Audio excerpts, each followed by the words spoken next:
Salut, salut. Salut à tous. Oh là là, je suis fatigué. Fatigué à rien faire, ouais. Mais non, mais c'est qu'en fait on a bougé l'emplacement, on est parti de Cugelépin, on est venu dans un petit camping vers Martigues, c'est ça? Après, à peu près, ouais. après Martigues. Et on a traversé tout Marseille. On a traversé tout Marseille, c'était usant, ça m'a fou. Ouais, mais pas dans le bon Marseille, hein. C'était vraiment... je sais pas s'il y a un bon ou un mauvais Marseille, mais... C'était vraiment dans les quartiers glauques et tout, ça faisait... Ouais, c'était sombre et tout. Enfin bref, ça l'a fait, le bus et tout. Ça s'est passé parce que d'ailleurs le GPS il m'a fait passer dans des endroits, je peux le dire parce que là c'est pas la vidéo TomTom. Ouais, même tu pourras le dire aussi. Ouais, le GPS il m'a fait passer dans des interdictions à 3,5 tonnes, alors ça fait bien. Interdit au moins de 3,5 tonnes, le GPS il me fait passer dedans. Après je me dis, une fois qu'on est parce qu'on avait pas fait, ouais, il y avait normalement il propose une autre route. Ah non, il n'y a pas. Ah non. À un moment donné il n'y avait pas un poids lourd. J'ai regardé. Après, il n'y avait pas un poids lourd. Enfin bref, voilà. Nous sommes arrivés et on est fatigué. Hein? Ouais, c'était usant la route. Ouais, c'est stressant hein, parce qu'il roule mal en fait. Enfin, il roule mal, il roule vite. On est au taquet, je suis au taquet dans le bus et tout. Ah, Charlotte, elle suit derrière, est-ce que ça va et tout. C'est un petit peu stressant quand même. Ouais. Enfin bref, voilà, ça nous a évité de faire 30 km dans notre sens. Tout ça pour dire que là, nous sommes bien arrivés au camping. On y restera peut-être une semaine, 10 jours. On verra comment ça se passe. Et c'est plutôt pas mal. Il y a une petite piscine et tout pour les enfants, donc ils vont être plutôt pas mal. Non, tu voulais pas dire ça? Ah si. Voilà. Et donc, bienvenue dans cette nouvelle rubrique Comment devenir nomade. Voilà, il y a longtemps qu'on n'avait pas fait cette rubrique-là et on nous l'a demandé, surtout le solaire. Ouais. Le solaire, ça intéresse beaucoup de monde, j'ai l'impression. Donc on va commencer cette petite rubrique qui va porter sur, vite fait, l'électricité, la plomberie et un peu plus en détail sur le solaire. Voilà, parce qu'en fin de compte, plomberie, électricité, il n'y a pas grand chose à dire. Donc surtout, essayez de regarder la vidéo jusqu'à la fin parce que c'est vachement intéressant et on va essayer de ne pas vous embrouiller. Voilà, de vous donner des bons conseils dans cette vidéo. N'oubliez pas de vous abonner si ce n'est pas déjà fait, de mettre des petits pouces et puis n'hésitez pas à mettre des commentaires, hein, ça sera encore un plaisir de vous répondre. Voilà, c'est ça. Allez, on vous explique tout ça. Donc on va commencer tout de suite par la plomberie. Voilà, nous avons tout passé en... Alors, il faut savoir que dans un véhicule aménagé, vous allez passer de la plomberie. Pourquoi faire? Déjà, pour l'eau chaude. Comment vous allez alimenter votre eau chaude? Nous, on a pris l'option d'un chauffe-eau au gaz spécial camping-car. Excusez-nous s'il y a du vent. On n'a pas encore de micro. Donc, on va essayer de faire avec. Et de parler un peu plus fort. Voilà. On a pris un chauffe-eau gaz Truma de 10 litres. Ça s'appelle un boiler. Donc, ça chauffe une petite marmite qui fait 10 litres d'eau. Ça vous la chauffe à 50 degrés, à 40, non 50 ou 70. À 50 ou 70 degrés. Et ensuite, d'accord, okay, ensuite, merci. Et ensuite, quand ça vous restitue votre eau chaude dans votre installation. Bon, faut attendre à peu près 10 minutes, un quart d'heure le temps que ça chauffe, hein, mais ça se fait bien. Moi, j'ai un gros conseil au niveau de l'eau chaude. Prenez, si vous pouvez, si vous avez un grand véhicule, hein, c'est aussi bien, prenez prenez un appareil qui vous fait de l'eau chaude de maison si possible. Sachant que si vous adaptez un appareil d'eau chaude de maison dans un véhicule mobile, donc un camping-car, ça passe pas parce que c'est pas homologué. Il vous faut absolument un appareil étanche, c'est-à-dire, je m'explique, j'aime bien dire ça. Vas-y, explique-toi. C'est-à-dire, je m'explique, il faut que votre appareil qui fonctionne au gaz va venir chercher son air de combustion à l'extérieur et va venir recracher ces gaz d'échappement à l'extérieur. C'est étanche, ça veut dire qu'il ne prend pas l'air à l'intérieur du camping-car et il ne recrache pas non plus à l'intérieur du camping-car. Vous avez des chauffe-eau instantanés que vous allez payer 80 balles sur eBay. Ça peut se monter très bien dans un camping-car, dans un petit bus aménagé, sauf qu'il va prendre son air à l'intérieur et va même recracher ses gaz d'échappement à l'intérieur du bus. Ça, c'est très dangereux et ça passera jamais à l'Adréal si vous voulez le faire homologuer. Après, nous, on parle que pour des choses homologuées. Voilà. Si vous voulez mettre... Voilà, si vous voulez Après, on part dans des détails. Ouais, voilà, c'est ça. Nous, on a un poêle à bois, vous voyez, c'est pas homologué. Pourtant, on a un poêle à bois. Mais on a des aérations, on sait que c'est un tout petit poêle à bois. Il prend son air à l'intérieur, par contre, il recrache les gaz d'échappement à l'extérieur. Donc ça va. Donc si vous voulez faire homologuer votre bus, tout ça, prenez absolument un appareil de chauffage étanche. Peu importe qu'il soit fait pour un camping-car ou une maison, il faut qu'il soit étanche, qu'il prenne son air à l'extérieur et qu'il recrache à l'extérieur. Voilà. Pourquoi il faut prendre un appareil de maison? Parce que vous pouvez venir relier directement votre plomberie de maison sur votre appareil en PER. Nous, on a tout mis en PER parce que franchement, c'est canon. Vous pouvez même mettre du multicouche, c'est canon aussi. Le problème avec les tuyaux souples... Oh, j'ai soif. Le problème avec... Bah, je veux bien, s'il te plaît, ouais. Le problème avec les tuyaux souples de camping-car, c'est que vous savez, c'est des tuyaux genre tuyaux d'arrosage, mais c'est transparent. Vous avez des transparents, vous avez des rouges pour bien différencier, des bleus ou des rouges pour bien différencier l'eau chaude de l'eau froide. Et vous venez mettre des serre-clips, vous savez, les petits colliers en ferraille. Et le problème, c'est que c'est beaucoup source de fuite. Un PER, quand c'est serti, un raccord en laiton, il n'y a pas de fuite. De toute façon, nous, donc pourquoi je vous disais ça? C'est pas évident, en fait, il y a beaucoup de choses à dire en fait sur la plomberie. Pourquoi je vous dis ça? C'est parce que nous, on a tout monté en PER, donc en tuyau de maison avec des raccords de maison. Et quand on est arrivé sur notre appareil, quand je suis arrivé sur mon appareil de camping-car, je me suis retrouvé avec des toutes petites sorties comme ça où il fallait que je vienne mettre un tuyau transparent avec un collier. Et moi, ça me plaisait pas. Donc, j'ai réussi à faire un truc, j'ai mis un tuyau transparent et je suis venu donc avec un collier et je suis revenu remettre un collier en laiton mâle. Et après, je suis venu mettre mon laiton femelle de mon PER dessus. Les seuls endroits où j'ai eu des fuites, parce qu'on a eu des fuites, on a eu limite une petite inondation au tout début, c'est ces colliers, parce que les colliers, ça sert et c'est toujours source de fuite. Sur l'eau chaude, c'était, parce que ça chauffait à force de se dilater, de se rétracter, j'ai eu des fuites. Donc le seul endroit où j'ai eu des fuites, ça a été mes appareils que j'avais acheté spécial camping-car. Ça a été mon chauffe-eau, j'ai eu des fuites, parce que j'étais obligé de bidouiller un raccord, et ma pompe à eau, que j'ai acheté en 24 volts, où j'étais obligé de bidouiller des raccords parce que les pompes à eau de camping-car elles sont prévues pour être en tuyau souple, alors que moi je suis arrivé en PER, donc j'ai fait le même système que le chauffe-eau et j'ai eu des fuites. Un chouchou.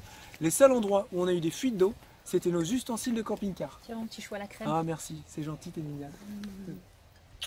Donc les seuls endroits où on a eu des fuites, c'était les ustensiles de camping-car. Ouais, donc l'idéal c'est de partir que dans des ustensiles. Même la pompe, on a été embêté avec la pompe à eau je vais et expliquer. tout. Donc l'idéal c'est d'aménager des choses de maison, au moins vous n'êtes pas embêté, ça bougera pas. Faut avoir aussi la place, quoi. C'est pour ça. T'as vu, je t'ai mis des petits glaçons. Ah, c'est génial.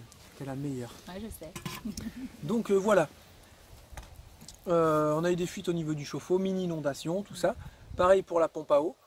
Ce qu'il en est, donc moi je vous conseille de mettre un chauffe-eau instantané au gaz étanche, c'est-à-dire à ventouse.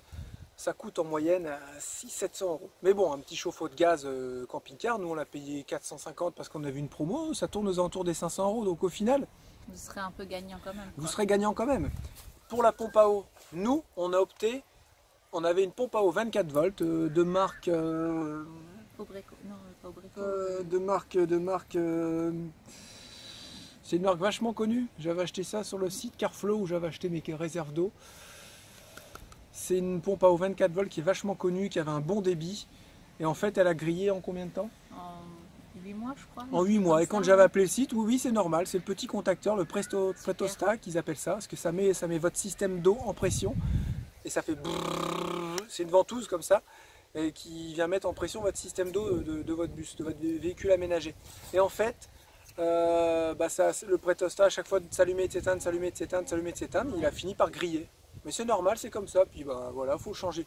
Ah non, c'est pas normal une pompe à 170 €. 170 € qu'on l'avait acheté, ou 150, mais on l'avait payé cher. J'en ai eu marre, j'ai installé un surpresseur, une grosse réserve, vous avez dû voir dans les anciennes vidéos. Ça fait 10 ou 15 litres de réserve d'eau, et vous avez une pompe de jardin au-dessus. Donc on a réussi à caser ça dans le meuble. Et ça, on l'a payé 70 €. Ça marche en 220, ça consomme un peu plus d'énergie, par contre ça s'allume pas longtemps. Elle s'allume en moyenne tous les 7 litres, elle s'allume pour se recharger et elle nous restitue après le vase d'expansion, lui il restitue la chaleur, il restitue l'eau dans le système. Et donc du coup ça s'allume en moyenne toutes les 7 minutes et ça dure... Les 7 litres. Et ça dure 40 secondes. 7 litres. Ouais, les 7 litres et tous les 7 litres ça se remet en route et ça dure en moyenne 40 secondes et ça fait 600 watts. Nous ça va, on a un convertisseur qui fait 3000 watts, on peut alimenter une machine à laver, donc la pompe ça l'emmène à l'aise. Voilà, ça, nous on a monté ça, je regrette vraiment pas du tout. J'ai trouvé quelque chose d'intéressant aussi. J'ai un copain qui a monté ça sur son camion. C'est un chauffe-eau de bateau qui fonctionne au 24, au 220. Et voilà, c'est tout. Et vous avez possibilité d'adapter. Il y a un serpentin en fait à l'intérieur. Vous avez la possibilité de venir adapter une genre de chaudière au gasoil, un Webasto, pour venir chauffer les tuyaux qui vont être à l'intérieur. Et donc quand vous roulez, vous pouvez chauffer votre chauffe-eau. Quand vous pouvez très bien le relier sur votre moteur, ou alors sur un Webasto, ou alors sur une chaudière au gaz. Voilà, donc c'est ça qui est l'avantage. Au 12, au 220, vous pouvez le faire marcher si vous avez un système solaire qui vous permet d'avoir de la puissance, vous pouvez le faire tourner aussi au 220. Donc ça, j'ai trouvé ça intéressant. L'idéal, c'est de tout passer en PER, je vous en dis pas plus. Vous verrez les raccords au magasin, tout est expliqué.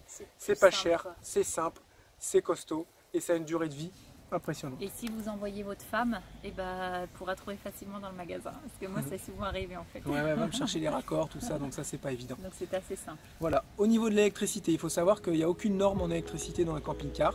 Vous n'êtes pas obligé de mettre aux normes. Avant, c'était contrôlé, maintenant, c'est plus contrôlé. À ce qui paraît, ça va être de nouveau contrôlé, mais pour l'instant, c'est plus contrôlé. Donc voilà. Mais on a quand même... Je vous conseille de repartir aussi comme dans une installation de maison, quoique. Nous, on est parti sur du 220. Comme on savait qu'on allait avoir des grosses batteries, pas mal de panneaux solaires et un gros convertisseur, on a dit on va faire une mini maison. Donc on est tout parti en 220. C'est ça. Oui, on a monté un interdifférentiel de maison, on a monté des disjoncteurs de maison, on a mis un circuit lumière, un circuit prise. Des fois on a branché les lumières sur les prises. J'ai fait toutes les prises. J'ai fait un système vraiment simple, j'ai fait par partie moi en fait. On a la partie chambre, partie cuisine et les prises des fois sont branchées avec les interrupteurs. Normalement on fait pas ça dans une maison, mais nous ça va, on n'a pas beaucoup d'intensité. On n'a aucun appareil qui tire de la puissance. Et si j'avais un appareil qui tirait de la puissance, j'ai mis sur un disjoncteur séparé comme le chauffage électrique. Quand on est branché sur le 220, il a sa prise externe et il a son petit disjoncteur tout seul pour lui. Voilà. Sinon, on a tout parti comme dans une maison. Au moins, si un jour vous êtes contrôlé, vous savez que vous n'aurez pas de soucis. Et puis tout en 220, donc on s'embête plus. 12 volts, 24 volts, 220, machin, on s'embête plus quoi. Voilà, c'est ça. Ça serait à refaire. Je passerai uniquement mes lumières en 24 volts. On trouve des LED un peu partout, des bandeaux lumineux qui sont en 220 et en fin de compte quand vous regardez vous avez un transformateur et les LED elles sont en 24 volts. Donc, nous on en a, je n'ai pas encore fait le système, en fait on retransforme du 24 volts qui arrive, on le retransforme en 220 dans notre camping-car et on remet un transfo pour alimenter les lumières OLED. Donc ça sert à rien au final. Donc maintenant, comme on a un nouveau régulateur solaire, j'ai une petite sortie 24 volts. Donc je pense qu'on va mettre tout doucement, on va tout passer nos lumières en 24 volts. L'avantage, c'est que vous avez beaucoup moins de pertes et ça consomme beaucoup moins et vous allez tenir plus dans la durée vos batteries. Voilà. Là, donc moi, je vous conseille de mettre les petites intensités. Bah, c'est clair, nickel. Les petites intensités, les laisser en 24 volts ou en 12 volts sur votre régulateur solaire. Et vraiment, les choses qui tirent, vous les mettez en 220. L'avantage de ce système-là, c'est que votre onduleur, vous pourrez le faire tourner en mode économique. C'est-à-dire que quand vous n'aurez rien qui tourne, il va se couper. Vous allez vachement économiser vos batteries. Si vous avez juste une ou deux lumières qui sont allumées en 220 volts, votre convertisseur il va pas réussir à détecter. Parce que maintenant les LED c'est très peu de watts. Donc du coup lui il va tourner. Et il va faire des micro-coupures. Ouais, désolé, je regarde souvent par là parce qu'il y a Lucas qui est en train de jouer sur sa paillasse. Et en fait il est arrivé à quatre pattes. Et puis là il a pris sa tétine. Il a même pas pris avec les mains, il faut qu'on vous fasse voir ça. Il a fait ça, il était là, puis il a pris sa tétine, il commence à faire du quatre pattes. Attention, tu sors du cercle. Ça ne va pas aller, Lucas. Non, il faut que tu rentres sur ta paillasse. Voilà, il est mignon comme tout cet enfant. Il est adorable. Il dit rien, regardez. Ouais. C'est une crème. Comme ses parents. C'est tous ses parents, tout son père. Donc voilà ce qu'il en est pour la plomberie, l'électricité. Je vous ai tout dit, vous avez vu, c'est assez simple. Après, vous avez les montages simples et vous avez les montages compliqués. Ça, c'est à vous de voir. On ne va pas rentrer en détail. Moi, je suis partisan de la chose la plus simple. Voilà. Efficace. On n'a fait que des choses simples, faciles à réparer. Et j'ai tout passé en apparent avec des moulures PVC. Tout ça, c'est voulu. Si jamais j'ai un souci ou une bricole à faire, je sais que c'est pas caché derrière mes murs. Je peux venir bricoler ça quand je veux. Et voilà, c'est la question de choix. Et les femmes, vous n'avez aucune excuse d'aider votre mari. Parce que moi je l'ai fait, Parle bien fort, s'il te plaît. Je n'y connaissais rien du tout en électricité et j'ai passé toutes les prises. Bon, il m'a montré la première et après ça super bien. J'ai fait même mieux que lui des fois. Donc, Et en plus, ça marchait toujours du vrai. premier coup. C'est vrai. Donc les femmes, vous n'avez aucune excuse, vous pouvez aller aider votre mari. Voilà, donc depuis ce temps-là, depuis qu'on a fait notre électricité, notre plomberie, à part notre petite mésaventure du début, on n'a eu aucun souci. L'électricité, vous pourrez très bien partir comme un camping-car. Un camping-car, lui, en fin de compte, il fonctionne au 12. Et quand vous le branchez à l'extérieur, vous avez un petit chargeur de batterie qui va venir charger votre batterie 12 volts de cellule et qui va en même temps alimenter votre 12. Et en plus, vous avez un petit circuit séparé avec des prises qui vous permettent de pouvoir vous servir du 220 uniquement quand vous êtes branché. Voilà. Nous, on n'est pas parti dans ce système-là. Il va falloir remettre des prises. Encore? Non, tu voulais pas remettre. Ah non, c'est bon. On a au moins, on n'a pas loin. On n'a pas loin de 30 prises en tout, dans les soutes, partout. J'en ai mis partout des prises. Bon, je suis un dingue. Ouais, mais donc voilà. C'est bien. Voilà. Alors, le solaire. Le solaire. Là, on va vraiment parler en connaissance de cause parce qu'on a fait plein d'erreurs. Ouais. Qu'est-ce qu'on pourrait faire pour que ce soit simple pour les gens? Alors, on va expliquer vite fait. Déjà, il faut du soleil. Déjà, il faut du soleil. Un panneau solaire, c'est quoi? Ce n'est pas quelque chose qui fabrique de l'énergie, on m'a expliqué, c'est un capteur qui va venir capter l'énergie et vous la retransmettre. Voilà. Donc, en gros, vous avez les panneaux solaires qui vont vous donner de l'énergie. Cette énergie, elle va arriver en pagaille, suivant le soleil. Plus ou moins d'énergie. Et là, qu'est-ce qu'il faut? Il faut un régulateur pour réguler tout ça. Ça ne peut pas arriver comme ça dans vos batteries, c'est pas possible. Puissant, ouais. Voilà, ben, ça serait trop en dents de scie. Donc, il vous faut un régulateur. Le régulateur, lui, comme son nom l'indique, il va réguler et il va venir, il va réguler en même temps, il va faire tous les calculs pour venir charger vos batteries au mieux. Si vos batteries sont vraiment déchargées, il va vous envoyer le paquet pour que ça charge. Ensuite, si elles arrivent à moitié, il va commencer à réduire tout doucement. Et quand vos batteries elles sont chargées entièrement, il va venir vous maintenir la charge. Tout ça, ça a des noms, je ne vous les dirai pas. Moi, je vous explique vraiment comment ça fonctionne. Jérémy, les noms, non, vous mais savez bien. Vous avez le bulk, c'est quand ça charge à fond. Vous avez le float, c'est quand c'est en floating, c'est-à-dire que... Ouais, voilà. Et vous avez stabilisation, je crois. Non, j'ai oublié le dernier. Enfin, vous avez compris. Voilà. Ensuite, votre énergie est dans vos batteries. Il faut bien l'emmener dans votre installation, dans votre camping-car. Là, il va vous falloir, si vous faites comme nous, un convertisseur qui va convertir votre énergie de batterie, que ce soit en 12 volts ou en 24 volts ou en 48 volts. Il va venir vous la convertir en 220 pour alimenter votre véhicule. Voilà, donc ça c'est ça. T'as retenu, c'est facile oui. Ça, pour l'instant. Oui. Donc après, il y a tous les branchements à faire, voilà, c'est assez technique. Donc le gros, c'est ça. Donc il va y avoir des erreurs à ne pas faire que nous on a fait. Moi j'ai fait quoi? Déjà, des fils du panneau solaire au régulateur. Moi j'ai été au moins cher, j'ai été à Bricomarché, j'ai pris des fils de maison, vous savez, la taille je me souviens plus, mais j'ai pris des fils rigides. Il ne faut surtout pas mettre de fils rigides des panneaux solaires jusqu'à votre régulateur. L'idéal c'est d'acheter les fils qui sont prévus pour, avec les cosses, mais tout ça ça coûtait cher et pour nous, pour des soucis de budget, on avait mis du fil de maison. Mais au final on s'y est pas retrouvé parce qu'au bout de 8 mois j'ai dû tout rechanger. Ah ouais, donc voilà. Aussi, donc ça, ne faites pas la même erreur, c'est sûr. C'est ennuyant de mettre aussi cher dans des fils, mais honnêtement vous serez tranquille par la suite. Donc ne négligez pas cette partie d'installation, surtout. Donc ça c'est une erreur à ne pas faire.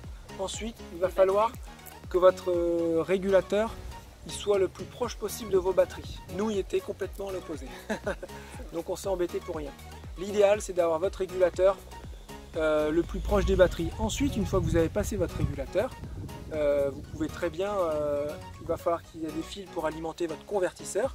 Lui, votre convertisseur, c'est pareil, tout ça, il faut le mettre le plus proche des batteries. Il faut que ce soit assez simple et assez court pour avoir un minimum de pertes. Ensuite, une fois que vous avez votre 220 qui sort, là c'est bon, vous pouvez partir à 4 mètres pour alimenter votre disjoncteur, tout ça là c'est bon. Donc gardez ça à l'esprit. L'idéal, il faut que j'ai mon régulateur, mon convertisseur, tout ça dans un seul coffret avec mes batteries, au moins c'est tout propre, c'est bien rangé et vous avez un minimum de pertes. Respectez bien les sections de fil qui vous indiquent sur votre notice de convertisseur ou de régulateur. Ne négligez pas ça non plus. Faites des beaux raccords bien propres. Prenez toujours des cosses qui sont bien adaptées. Voilà, ne négligez pas ça non plus. Voilà pour le solaire. Qu'est-ce qu'on a fait nous comme erreur? On a mis des batteries qui n'étaient pas adaptées. On a mis des batteries démarrage acides. Ce n'est pas du tout adapté. L'idéal c'est de mettre des batteries à décharge lente, que ce soit acide ou pas. Après ça l'a fait quand même. Ça l'a fait quand même, mais pas longtemps. Pas longtemps, ouais. Voilà. Après, l'idéal, c'est de mettre des batteries à décharge lente. Après, vous avez aussi les batteries à décharge lente au gel, comme nous on a mis. Donc l'idéal, ce qui est bien, c'est qu'il n'y a pas d'entretien et vous n'avez pas besoin de faire les niveaux et c'est super sécurisant. Pareil, nous c'était niveau budget aussi, on a vraiment été au moins cher au début, quoi. Voilà, c'est ça. Après, vous avez le top du top, c'est les batteries au lithium, c'est léger. Ça a un taux de décharge assez important. Ça a que des avantages, par contre le prix, ça s'envole. Pour une toute petite puissance, c'est 2500-3000 €, quoi. C'est un truc de malade. Déjà nous pour les deux, on a trouvé ça cher. Nous on a mis des batteries 275 ampères en 12 volts. On a payé la batterie 500 € en gros livré à la maison. Et donc ça nous fait 1000 € pour les deux batteries. On aurait eu la même intensité au lithium. Franchement, on approche les 5-6 000 €. Donc voilà. Ah ouais. Ah bah ouais. Putain, je pensais pas. Ah bah non, quand je te disais 2000 €, 3000 €, c'est pour une 150 Ouais, ampères. une Voilà. ouais, d'accord. Je vous arrondis le prix, hein, mais vous voyez, normalement je ne serais pas très loin. Donc voilà.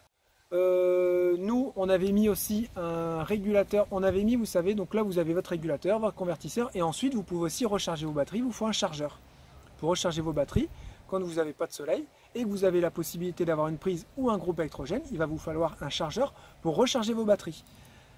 Ils faisaient un truc bien, enfin ils font toujours un truc bien. Ils appellent ça un onduleur hybride. C'est que vous avez une boîte. C'est la boîte grise que j'ai dans mon coffre. Vous l'avez vu dans pas mal de vidéos. Et ça, c'est un onduleur hybride. À l'intérieur, il y a un régulateur solaire, un convertisseur et un chargeur de batterie. Voilà. Sauf que nous, quand on l'a acheté, on n'a pas fait attention. On a pris un onduleur hybride avec le régulateur PWM. PWM, c'est pas forcément mauvais, sauf que c'est plus adapté pour avoir qu'un seul panneau. Voilà. Et nous, comme on en avait 4, c'était pas adapté. Donc il faut prendre un onduleur hybride avec un régulateur MPPT. Ça, c'est vraiment bien. Ça calcule vraiment bien la charge. C'est meilleur à pas mal de points de vue. Si vous avez tout séparé, régulateur, convertisseur, chargeur, vous pouvez très bien faire ça aussi. Vous prenez quand même votre régulateur MPPT si vous avez plusieurs, panneaux. Ça va être l'idéal. On va reprendre Lucas qui est en train de partir sous le bus. Voilà.